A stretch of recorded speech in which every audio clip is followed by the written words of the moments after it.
Assalamualaikum warahmatullahi wabarakatuh. Perkenalkan, nama saya Lita Octavia, absen 15 dari 10 keperawatan 1. Di sini saya akan berceramah dengan judul Cara Islam Menyikapi COVID-19. Kita ketahui virus yang menggentarkan dunia, fenomena wabah virus corona yang muncul pada awal tahun 2020 dan semakin lama semakin membuat keresahan pada masyarakat.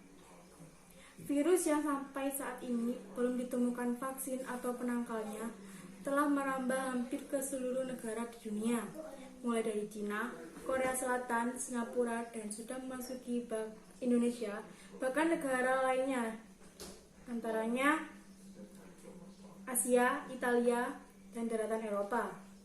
Dan beberapa waktu yang lalu, Presiden Jokowi mengumumkan bahwa kasus virus corona telah menyakit 2 warga Indonesia. Menyikapi epidemi global ini, sebagai seorang muslim, hendaklah kita kembali ke ajaran-ajaran agama kita. Ada beberapa yang harus kita lakukan sebagai insan kamil yang hanya takut kepada Allah, yang dapat kita tempuh sebagai seorang muslim dalam menyikapi wabah virus corona yang sedang mewabah saat ini. 1. Senantiasa berlindung kepada Allah. Virus corona adalah makhluk sebagaimana makhluk-makhluk Allah lainnya, dan ia tidaklah bergerak kecuali atas perintah dan izin Allah Ta'ala. Dan begitu juga kita sebagai manusia, kita harus senantiasa meminta perlindungan dari wabah ini kepada Allah sebelum kita berlindung kepada kemampuan diri kita sendiri atau kemampuan makhluk lainnya. Berlindung kepada Allah ini bisa dilakukan dengan senantiasa membaca doa-doa pelindung yang bersumber dari Al-Quran maupun dari doa-doa yang bersumber dari Nabi SAW.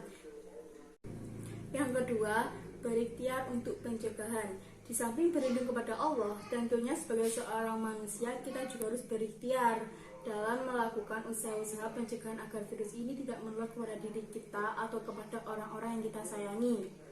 Ikhtiar ini bisa dilakukan dalam skala individu maupun skala berjamaah. Ikhtiar dalam skala individu dilakukan dengan mengikuti cara-cara yang dianjurkan oleh ahli dalam bidang ini, seperti rutin menjaga kesehatan, rutin mencuci tangan, rutin memakan dari makanan-makanan yang baik, rutin berwudu, serta menghindari keluar rumah dan berkumpul di tempat keramaian bila tidak diperlukan.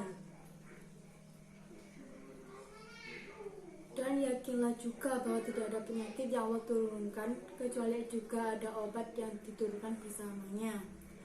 Sedikit Islam mengajarkan kita dalam menyikapi wabah virus corona ini, virus yang menjadi ketakutan di seluruh dunia yang terakhir. Saya sampaikan, mari kita berdoa kepada Allah agar supaya Ia senantiasa menjaga diri kita. Dengan wabah ini menjadi awal kita untuk bersujud dan mendekatkan kepada Allah yang Sang Pencipta seluruh alam dan seisinya. Sekian dari saya, kurang lebihnya mohon maaf. Wassalamualaikum warahmatullahi wabarakatuh.